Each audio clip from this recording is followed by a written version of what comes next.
Pecado mortal da inconsideração. Você já ouviu falar?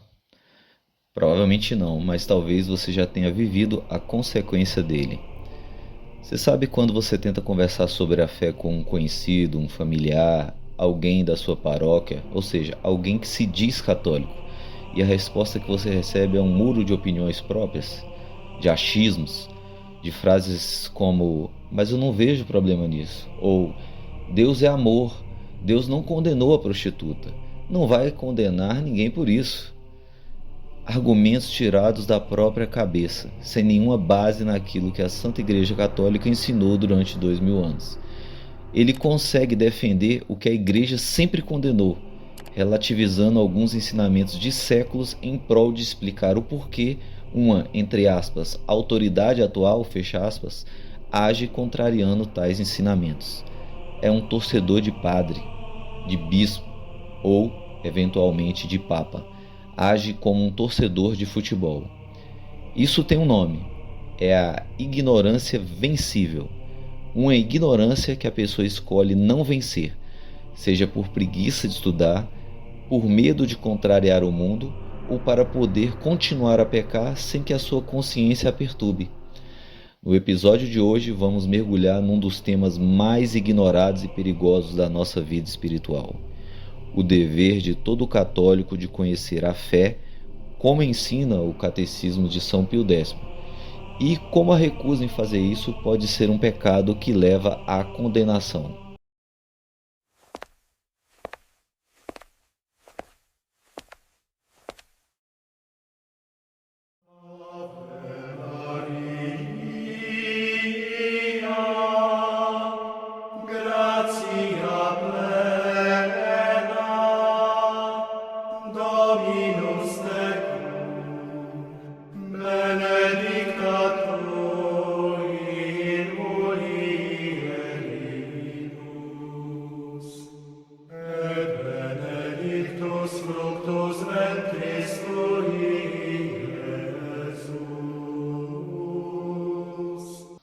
Este episódio tem o apoio e o patrocínio de Melhor de Comprar, Obrima, Hot Idea, Companhia da Nutrição, Candangada, Precatórios DF, O Direito Brasileiro é Feminista, Missa Tridentina em Brasília, Provida Brasília, Fitness Girl, Emusa.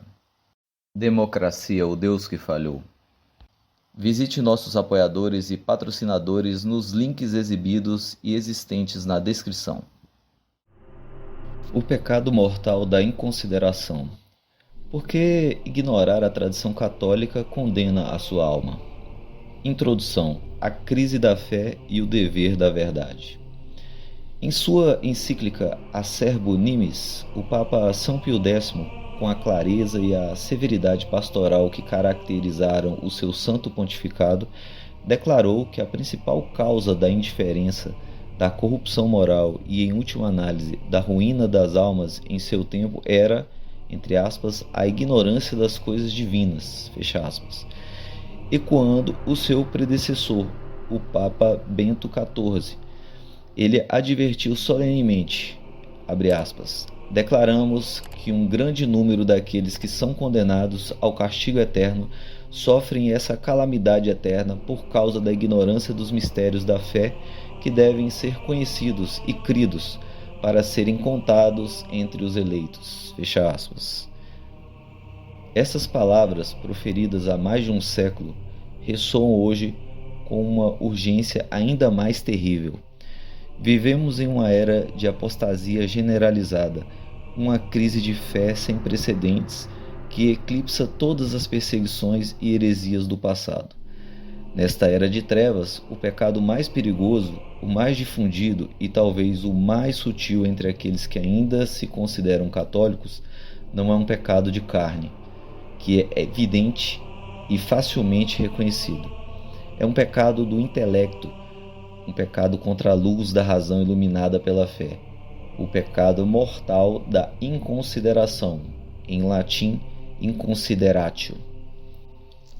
A tese central desse episódio é que a recusa culpável de usar a razão para examinar a crise que assola a Igreja desde o Concílio Vaticano II, constitui esse pecado mortal. A preguiça mental, a assídia espiritual, o desejo de conforto e a aversão ao conflito levaram milhões de almas a aceitar passivamente uma nova religião, uma religião de sabor modernista, em vez de lutar pela verdade católica imutável e eterna.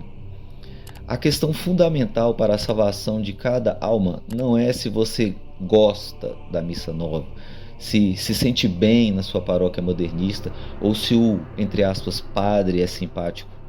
A única questão que importa perante o trono de Deus é essa: o que é ensinado e praticado hoje na vasta maioria das igrejas que se dizem católicas é a verdade católica? É a, entre aspas, fé que uma vez foi entregue aos santos? Fecha aspas. Para responder a essa pergunta é preciso pensar, é preciso estudar, é preciso julgar. Recusar-se a fazê-lo é o pecado da inconsideração. Ao longo desse episódio, demonstraremos essa verdade através de um argumento estruturado. Primeiro, exploraremos o que a teologia perene de Santo Tomás de Aquino, o doutor angélico, ensina sobre o pecado da inconsideração, como um vício diretamente oposto à virtude cardeal da prudência. Em seguida, mostraremos como o catecismo de São Pio X e a teologia moral clássica condenam a ignorância voluntária como um pecado grave contra o primeiro mandamento de Deus. Depois estabeleceremos o padrão imutável pelo qual tudo deve ser julgado, a natureza indefectível da Santa Igreja Católica e a coerência infalível de seu magistério perene. Subsequentemente, apresentaremos a evidência irrefutável de que o Concílio Vaticano II representa uma ruptura objetiva e uma contradição formal com a tradição bimilenar da Igreja. Finalmente, concluiremos por que, diante desta evidência avassaladora, permanecer inconsiderado, ou seja, recusar-se a ver, a julgar e a agir, é escolher conscientemente o caminho da perdição. A ameaça à fé no século XXI não vem primariamente de imperadores pagãos exigindo incenso a ídolos. A ameaça moderna é mais insidiosa, é a paralisia intelectual. O inimigo da humanidade, como advertiu São Pio X, não busca apenas criar mártires do corpo, mas apóstatas da mente. Os inimigos de hoje se ocultam no próprio seio da igreja, usando não espadas, mas artifícios de todo ardilosos e teorias envenenadas para atacar a fé em sua própria raiz.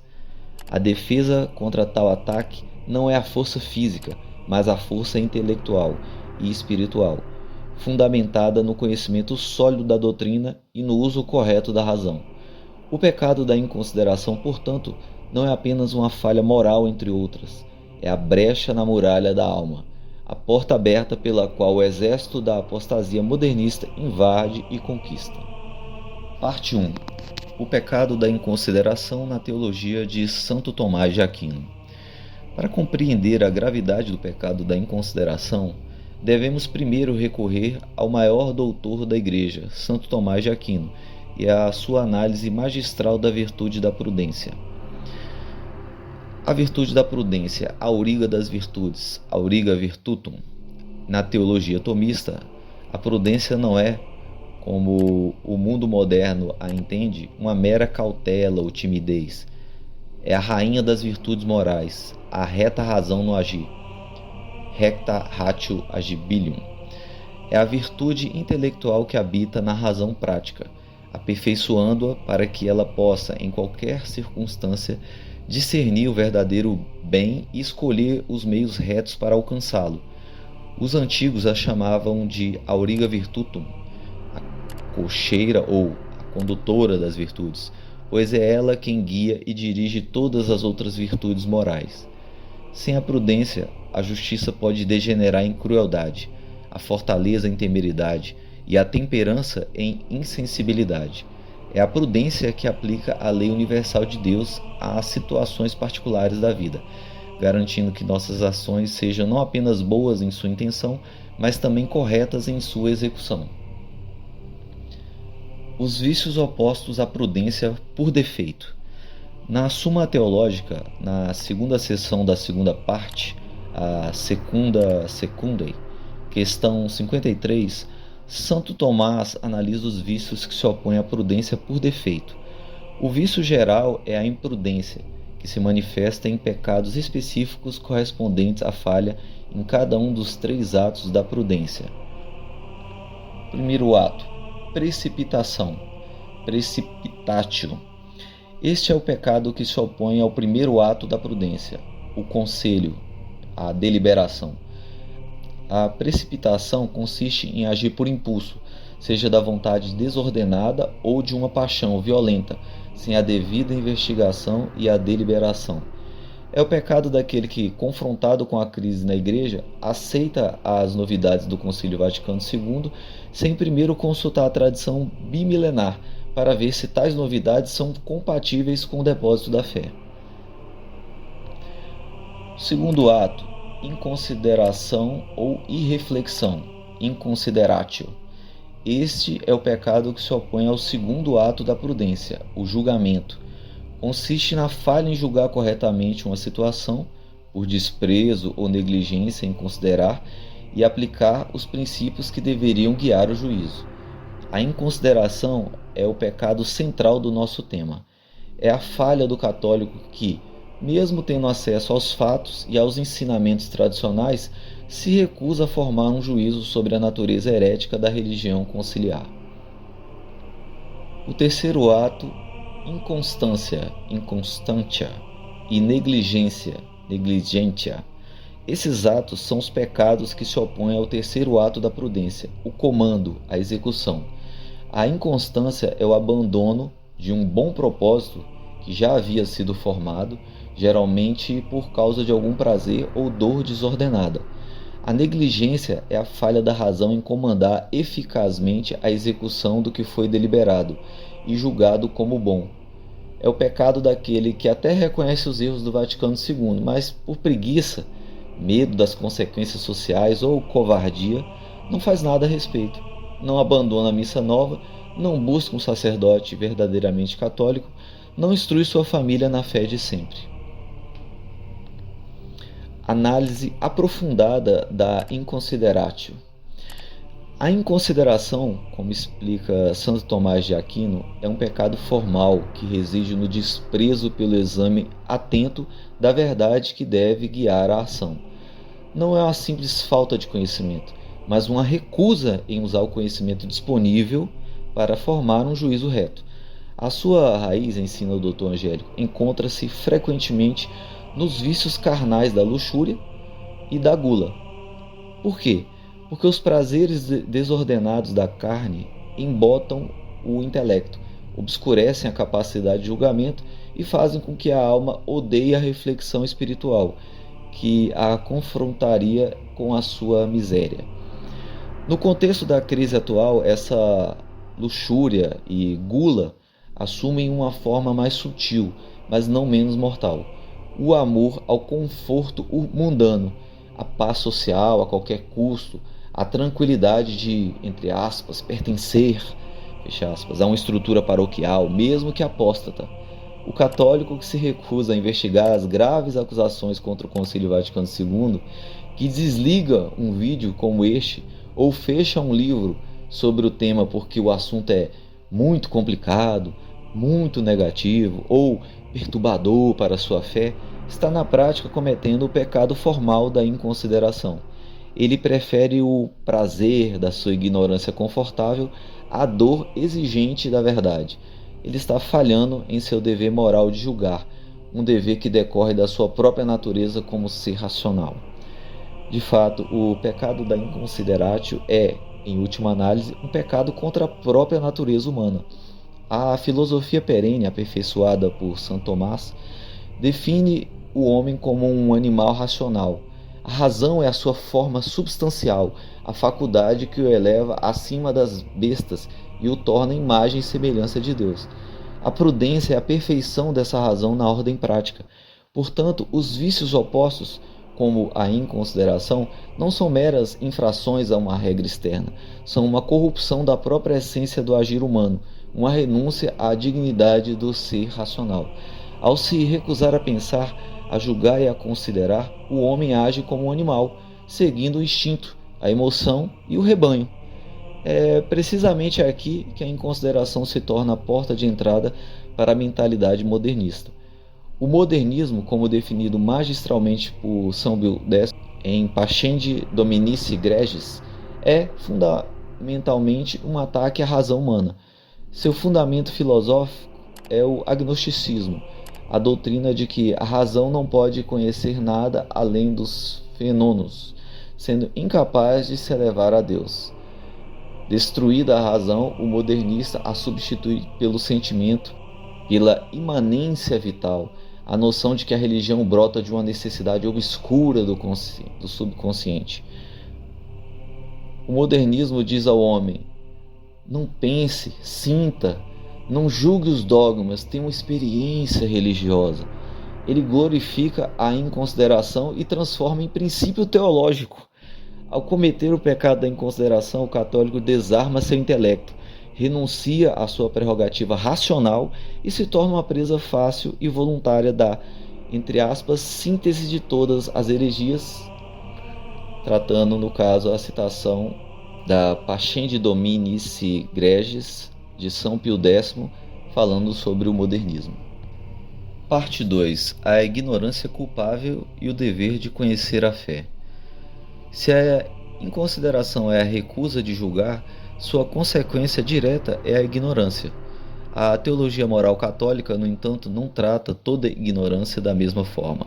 É crucial entender a distinção fundamental entre a ignorância que escusa do pecado e a ignorância que em si mesma é um pecado.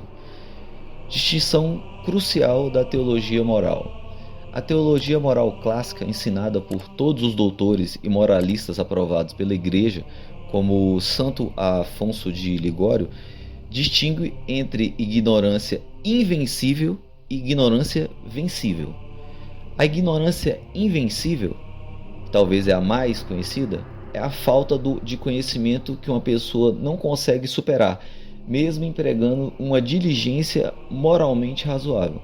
Por exemplo, um membro de uma tribo indígena isolada que nunca ouviu falar de Jesus Cristo ou de sua igreja vive em uma ignorância invencível sobre o Evangelho. Tal ignorância, por não ser voluntária, excusa a pessoa do pecado formal de não crer. Ela será julgada pela lei natural inscrita em seu coração. E a ignorância vencível é a falta de conhecimento que poderia e deveria ser superada com uma diligência razoável. Essa ignorância é voluntária, ao menos em sua causa, a negligência em aprender, e, portanto, não excusa do pecado. Repito, não excusa do pecado. Pelo contrário, se a ignorância versa sobre matéria grave que se tem a obrigação de conhecer, como os fundamentos da fé e os deveres para com Deus, a própria ignorância é um pecado grave. Os tipos de ignorância vencível. A ignorância vencível admite graus que afetam a culpabilidade do ato pecaminoso cometido por causa dela. Então, o primeiro é o simplesmente vencível. Resulta de uma falta de diligência, mas sem uma intenção direta de permanecer na ignorância. Diminui, mas não elimina a culpabilidade do pecado. Segundo, crassa ou supina. Resulta de uma negligência grave, quando a pessoa faz pouco ou nenhum esforço para descobrir a verdade sobre um assunto importante. A culpabilidade do pecado é pouco ou nada diminuída. É a ignorância do preguiçoso. Terceiro, afetada ou estudada. Este é o grau mais grave. Ocorre quando uma pessoa deliberadamente evita o conhecimento para poder pecar mais livremente ou para não ter sua consciência perturbada. Por exemplo, alguém que suspeita de uma determinada ação é pecado, mas se recusa a perguntar ou a pesquisar para poder continuar a praticá-la com uma falsa paz de espírito. Essa ignorância, longe de diminuir a culpa, aumenta gravemente, pois demonstram um profundo desprezo pela lei de Deus. O dever de conhecer a fé. A Santa Igreja sempre ensinou que cada católico tem o dever grave de conhecer as verdades de sua fé. O Catecismo de São Pio X, um farol da clareza doutrinária, é explícito sobre este ponto. Na pergunta 5, ele ensina, entre aspas, é necessário aprender a doutrina ensinada por Jesus Cristo? E a resposta, certamente é necessário aprender a doutrina ensinada por Jesus Cristo. E aqueles que deixam de fazê-lo são culpados de grave falta de dever. Fecha aspas. Mais grave ainda, o mesmo catecismo, ao explicar o primeiro mandamento, lista os pecados que lhe são contrários. Na pergunta 170, lemos, entre aspas, o que nos proíbe o primeiro mandamento? O primeiro mandamento nos proíbe a impiedade, a superstição, a irreligiosidade, ademais a apostasia, a heresia, a dúvida voluntária e a ignorância culpável das verdades da fé. Fecha aspas. A ignorância culpável, portanto, não é uma mera imperfeição, é um pecado contra o primeiro e maior de todos os mandamentos, o mandamento de adorar a Deus em espírito e em verdade. Como se pode amar, servir um Deus que não se conhece? Como se pode aderir à verdade se não se faz nenhum esforço para aprendê-la? Aplicação à crise atual. Aplicando esses princípios imutáveis à nossa situação, a conclusão é inevitável e terrível. Na era da informação, onde encíclicas papais, catecismos, os escritos dos autores da Igreja e análises tradicionalistas detalhadas estão disponíveis com um clique de um mouse, a ignorância sobre a tradição católica e as flagrantes contradições do Concílio Vaticano II é, no mínimo, uma ignorância crassa e supina. Para um católico que tem acesso a esses recursos e se recusa a usá-los, não há desculpa. Pior ainda, para aqueles que já ouviram as objeções, que foram confrontados com a evidência da ruptura, que sentiram em suas almas a dúvida sobre a legitimidade da nova religião, mas que deliberadamente tampam os ouvidos e fecham os olhos, a ignorância se torna afetada e estudada. Eles preferem o conforto da sua falsa obediência e a paz de sua paróquia modernista à verdade exigente de nosso Senhor Jesus Cristo. Eles evitam o conhecimento para não terem que tomar a difícil decisão de abandonar o erro e abraçar a fé católica integral. Esta é a forma mais maliciosa de inconsideração, um pecado mortal que clama aos céus por justiça, pois é um desprezo direto pela verdade que é o próprio Deus.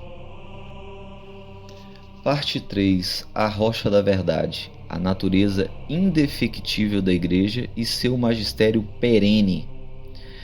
Para que o pecado da inconsideração na crise atual seja mortal, é necessário que a matéria sobre a qual se recusa a julgar seja grave.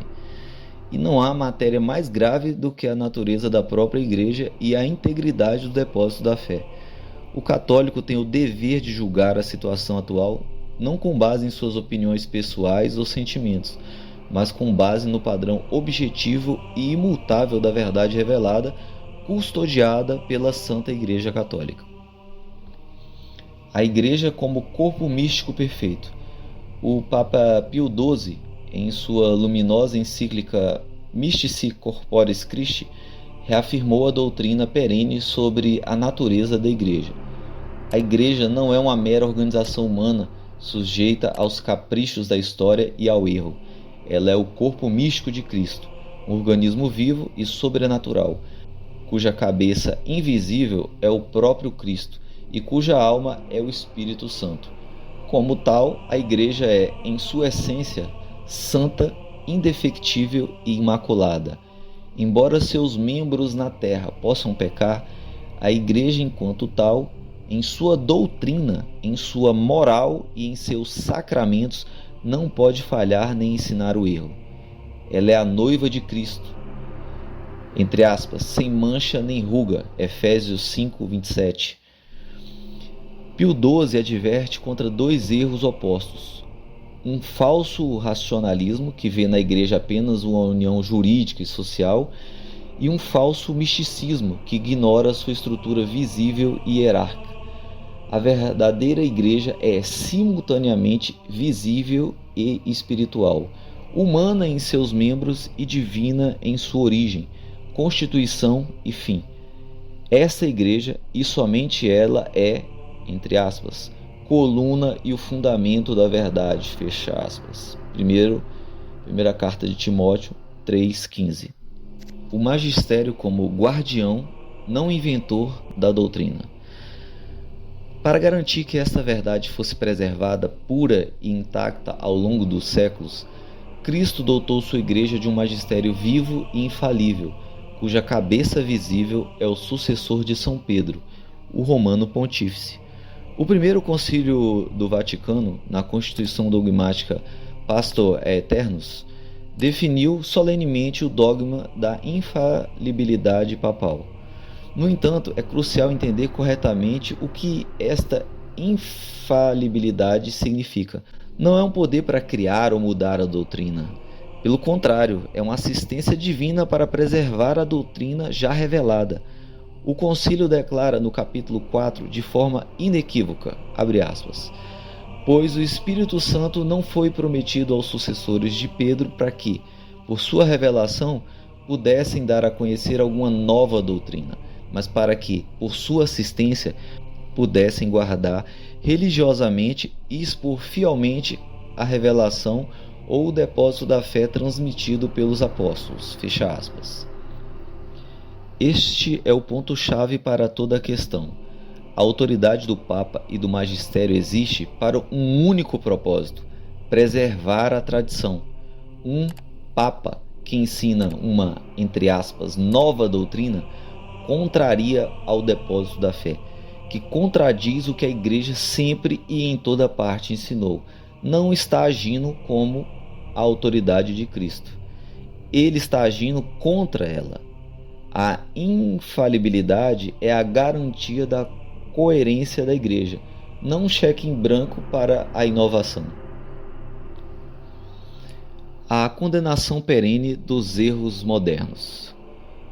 O magistério dos papas pré-conciliares exerceu fielmente essa função de guardião, erguendo um baluarte intransponível contra os erros do mundo moderno, os mesmos erros que seriam mais tarde abraçados pelo Concílio Vaticano II. O Papa Pio IX, em seu Syllabus of Errors de 1864, condenou 80 proposições que constituem o credo do liberalismo e do modernismo. Entre elas, a proposição de que, abre aspas, todo homem é livre para abraçar e professar a religião que, guiado pela luz da razão, ele considerar verdadeira, fecha aspas. Proposição 15. A proposição de que se pode ter esperança na salvação daqueles que não estão na verdadeira Igreja de Cristo, proposição 17. E a proposição de que, aspas, a Igreja deve ser separada do Estado e o Estado da Igreja, fecha aspas. Proposição 55. O Papa São Pio X, em sua encíclica Pascendi Dominici Gregis, de 1907, desmascarou o modernismo com a, entre aspas, síntese de todas as heresias. Fecha aspas. Ele identificou seus fundamentos filosóficos no agnosticismo, que é o que? A negação da capacidade da razão de conhecer Deus, e na imanência vital, que é a redução da religião a um sentimento subjetivo. Com visão profética, São Pio X advertiu que os promotores dessa heresia não eram inimigos externos, mas inimigos internos, entre aspas, ocultos no próprio seio da Igreja, fecha aspas, incluindo membros do clero. Esses ensinamentos papais não são opiniões teológicas datadas, são atos do magistério autêntico e, em muitos casos, infalível, que definem a fé católica contra os erros modernos. Eles constituem a régua imutável pela qual qualquer ensinamento subsequente deve ser medido. Um católico que age com prudência e consideração tem o dever de usar essa régua. Parte 4. A ruptura do Concílio Vaticano II. A apostasia manifesta. Quando um católico, armado com conhecimento da fé tradicional e dos princípios imutáveis do magistério, se volta para examinar os documentos do Concílio Vaticano II, a conclusão que se impõe não é de uma hermenêutica da continuidade, mas a de uma ruptura radical, uma contradição formal, uma apostasia manifesta. Comecemos com o princípio teológico: um herege manifesto não pode ser papa. Antes de examinar a evidência, é preciso estabelecer o princípio teológico católico que governa essa situação. A doutrina da Igreja, ensinada por santos, papas e doutores, é que um herege manifesto, público e notório, não pode ser o Papa. São Roberto Bellarmino, doutor da Igreja, resume o ensinamento unânime dos padres. Aspas, o Papa, que é manifestamente um herege, cessa por si mesmo de ser Papa e cabeça, da mesma forma que cessa de ser cristão e membro do corpo da Igreja, e por essa razão ele pode ser julgado e punido pela Igreja. Esta é a opinião de todos os padres antigos, que ensinam que os hereges manifestos perdem imediatamente toda a jurisdição. Fecha aspas. Essa não é uma invenção tradicionalista, uma opinião, entre aspas, protestante. É a lógica pura da fé católica. A heresia é a rejeição de uma verdade revelada por Deus e proposta pela Igreja. É um pecado que separa o indivíduo da Igreja. Se um leigo perde a sua condição de membro da Igreja pela heresia, com muito mais razão a perde aquele que ocupa, ou parece ocupar, o seu mais alto ofício. A cabeça não pode estar separada do corpo, nem pode ter uma fé diferente da fé do corpo. Portanto, se os homens que promulgaram o Vaticano II e suas reformas subsequentes ensinaram heresia, eles não poderiam ter possuído a autoridade papal. Em um novo tópico, a evidência da ruptura, comparando a doutrina, vamos demonstrar que a prova da heresia não reside em sentimentos subjetivos, mas na comparação objetiva entre o ensinamento perene da Igreja e as novas doutrinas do Vaticano II. A contradição é clara e irreconciliável. Então vamos fazer uma espécie de quadro comparativo. Então vou tratar de um tópico doutrinário, vou demonstrar qual era o ensinamento do magistério perene, ou seja, pré-Vaticano II, e vou ensinar o do Concílio Vaticano II, a, entre aspas, Igreja Conciliar. Então, fazendo essa comparação, nós vamos entender que o que está sendo ensinado atualmente é exatamente o oposto do que era ensinado antes. Então, no tópico doutrinário liberdade religiosa, vou abrir aspas aqui, desta fonte pestilenta do indiferentismo brota aquela sentença absurda e errônea, ou antes, delírio, que se deve afirmar e reivindicar para cada um a liberdade de consciência. Citação do Papa Gregório XVI, Mirari vos. O Estado tem o dever moral de reconhecer a verdadeira religião e reprimir publicamente a propagação do erro religioso. Citação do Papa Pio IX, Quanta Cura. Proposição condenada 15 dos Sílabos. Todo homem é livre para abraçar e professar a religião que, guiado pela luz da razão, ele considerar verdadeira. Agora a gente vai fazer um comparativo com o ensinamento do Concílio Vaticano II para o mesmo tópico liberdade religiosa. Então vamos lá a citação.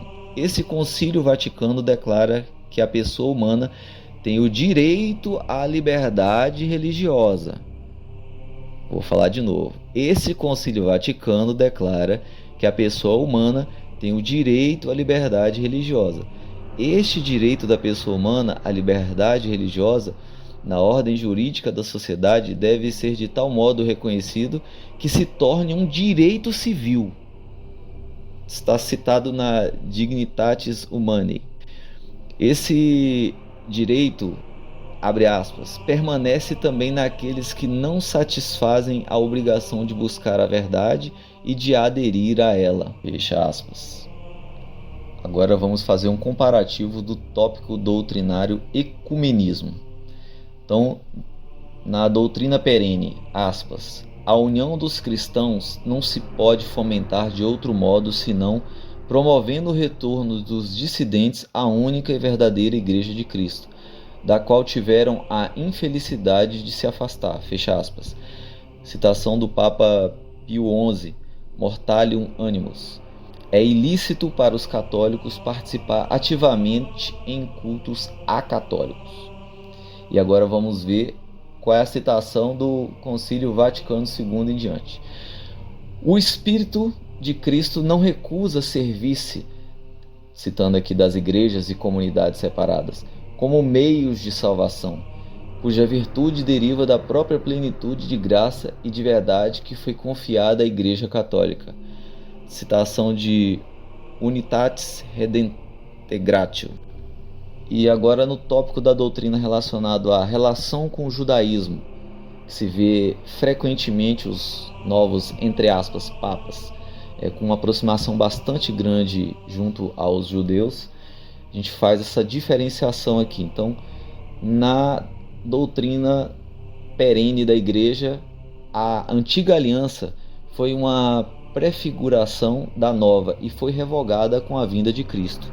A salvação para os judeus, como para todos os homens, só pode ser encontrada através da conversão a Cristo e do batismo da Igreja Católica.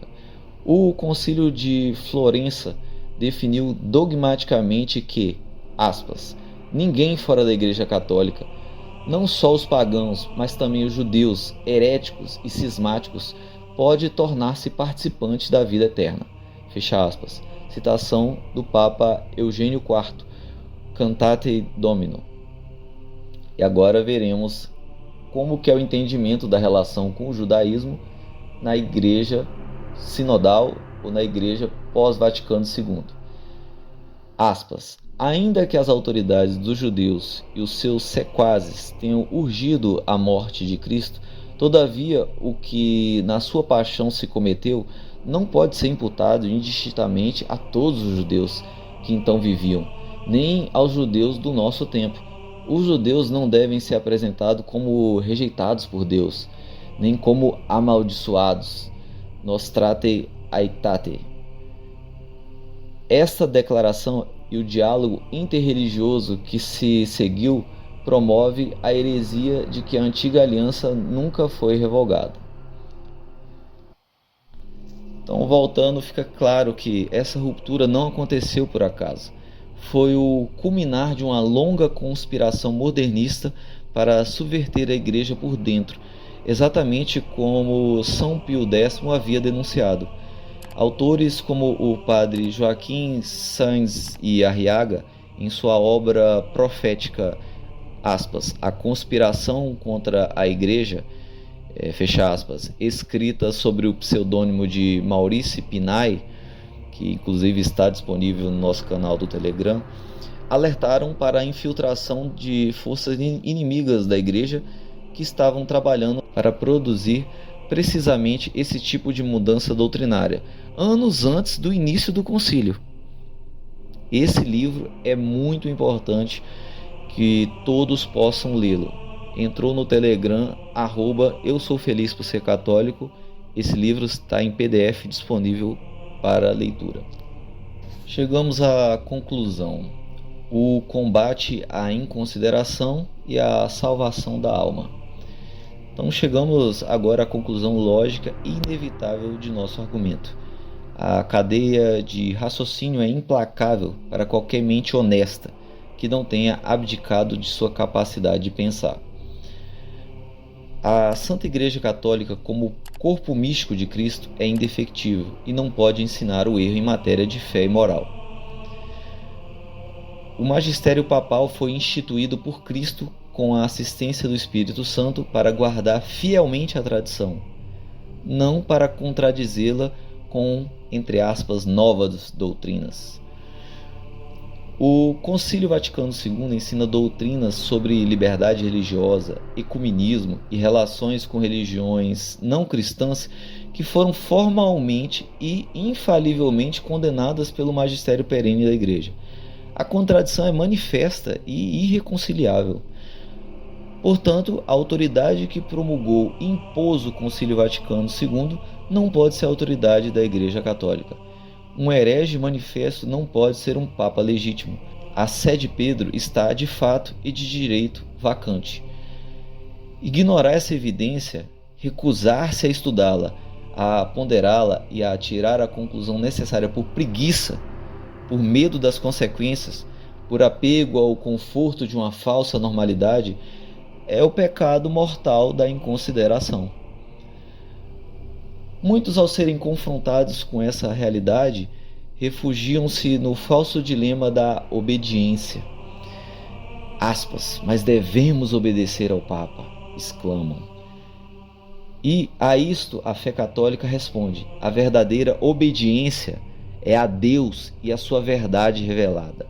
Não há e nunca pode haver um dever de obedecer a uma ordem pecaminosa ou de dar assentimento a um ensinamento herético, como disse São Pedro perante o Sinédrio, aspas, importa mais obedecer a Deus do que aos homens, fecha aspas. Está em Atos 5:29. A obediência a um homem, mesmo que ele use vestes brancas e o título, entre aspas, de Papa, quando ele ordena algo contra a fé, não é uma virtude. É o vício da servidão, um pecado contra o primeiro mandamento. O catolicismo não é uma religião de sentimentos vagos, de experiências subjetivas ou de conformidade social. É a religião da verdade, revelada por Deus e encarnada em nosso Senhor Jesus Cristo. Ser católico é aderir a essa verdade com todo o intelecto e com toda a vontade. Portanto, o chamado final deste episódio é um chamado à ação, é uma exortação a abandonar a passividade, a indiferença e a preguiça intelectual que são marcadas de nosso tempo. Estudem, leiam as encíclicas dos grandes papas pré-conciliares como Gregório XVI, Pio IX, Leão XIII e São Pio X. Leiam o Catecismo de São Pio X. Estudem a Suma Teológica de Santo Tomás. Comparem por si mesmos a fé de sempre com a nova religião do Vaticano II. Não permitam que a vossa salvação eterna dependa da palavra de um, entre aspas, padre modernista ou de um, entre aspas, bispo apóstata. Usem a razão que Deus vos deu. Nosso Senhor prometeu, aspas, conhecereis a verdade e a verdade vos libertará, fecha aspas. João 8:32. A liberdade que Cristo oferece não é a liberdade religiosa do Concílio Vaticano II, que é uma licença para o erro e uma estrada para a perdição. A verdadeira liberdade é a libertação do pecado, da ignorância e da falsidade, que só pode ser encontrada na adesão integral e sem compromissos à única e verdadeira fé católica, tal como sempre foi, é e sempre será. Eu sou feliz por ser católico. E você? Rezemos um Salve Regina em oração e súplica pela restauração da Igreja. Salve Regina, Mater misericordiae, vita dulcedo et spes nostra salve. Nate clamamus exules Nate suspiramus, gementes et flentes,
Se você chegou até aqui, muito obrigado por acompanhar esse episódio tão especial. Que tal nos ajudar a levar essa mensagem adiante? Inscreva-se no canal, deixe seu like e um comentário com suas reflexões. Aproveite também para seguir nossas redes sociais e as de nossos patrocinadores e parceiros que tornam esse trabalho possível. Em breve teremos um novo episódio com mais uma entrevista ou um debate entre católicos para continuarmos essa jornada juntos. Eu sou feliz por ser católico, vivendo a fé verdadeira e ensinada pela Santa Igreja de Cristo por 2000 anos. E você, o que te faz feliz na sua fé?